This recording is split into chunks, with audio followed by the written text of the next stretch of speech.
ఈ శారీ చాలా స్మూత్ ఉంది. ఇది peacock blue colour combination. 2 sides border వచ్చింది. పళ్ళు వచ్చింది.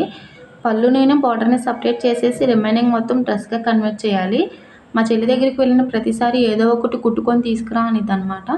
సో, డ్రెస్ అయితే కుట్టాలిప్పుడు. చాలా బాగా కన్వర్ట్ అయింది డ్రెస్‌గా అయితే. నేనెందుకు కుట్టుకోలేదా అనిపించింది దీన్ని చూడంలోనే. అండ్ చిన్నప్పుడు మా యమ్మ దగ్గర చాలా బాగా తన్నులు తినేది మా చెల్లి. ఎందుకంటే జడలేసే దగ్గర ఒక గంట కొట్టించుకొని అప్పుడు వెళ్ళేది స్కూల్‌కి. ఇప్పుడు గూడా అంతే డ్రెస్సులు వేసుకునేటప్పుడు ఒక రోజంతా తిట్లు తినిద్ది. నెక్స్ట్ డే మళ్ళీ డ్రెస్ ఏసుకునిద్ది. ఎందుకంటే ఇప్పుడు ట్రెండ్ మారింది గదా! మంచి మంచి ప్యాటర్న్స్ పెడతాను. కానీ ఆ పిల్లకి నచ్చదు. ఒక ఫిట్టింగ్ ఒక్కటే చూసుకునిద్ది. ఫిట్టింగ్ ఉంటే చాలు నాకే మోడల్ వద్దు అనిద్ది. నాకేమో మోడల్‌లు కుట్టాలనిపిచ్చిద్ది. అందరూ అంటారు, "మీ అక్క మంచి మంచి మోడల్స్ కుట్టిద్ది కదా! వేసుకోవచ్చు కదా! నువ్వెందుకు వేసుకోవు" అని.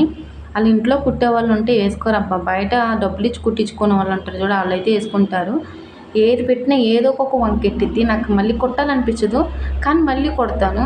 అలా జరుగుతూ ఉండిద్ది మా ఇద్దరికి. ఇలాంటి క్యాండిడేట్స్ మీ ఇంట్లో ఉంటే గనక తప్పకుండా నాకు కామెంట్ చేయండి. అండ్ బ్యాక్ సైడ్ అలా బౌ ఇచ్చాను. ఇప్పుడు ఈ డ్రెస్ వేసినాక ఏమనిద్దో చూడాలి. కంపల్సరీగా అప్పుడు క్లిప్ తీసి మళ్ళీ క్లిప్ యాడ్ చేస్తాను నెక్స్ట్ వీడియోలో. ఫైనల్‌గా ఈ అవుట్‌పుట్ గురించి మీ అభిప్రాయం అనేది నాకు కామెంట్ చేయండి. Thank you for watching. Follow for by more videos and subscribe చేసుకోవడం మాత్రం మర్చిపోమాకండి ప్లీజ్.